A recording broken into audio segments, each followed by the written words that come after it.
My name is Deldelp Medina, and I'm a member of California Crime Victims for Alternatives to the Death Penalty. It started off a couple of years ago with a horrible phone call very early in the morning from my father, sobbing.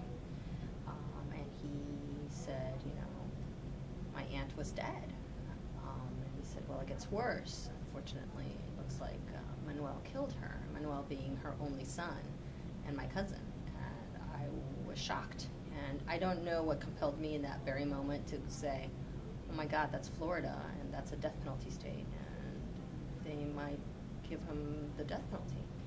And my father sobbed even more. And so very quickly we coalesced our family together, and we realized the extent of the situation. One, yes, my aunt was obviously dead, but two, my cousin was in the middle of a psychotic break.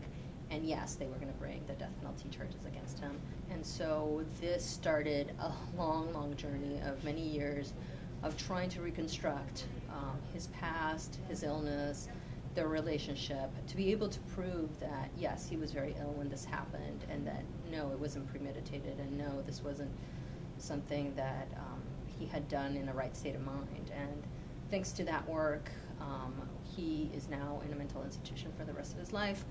But we can also, as a family, rest knowing that we're not going to lose another family member.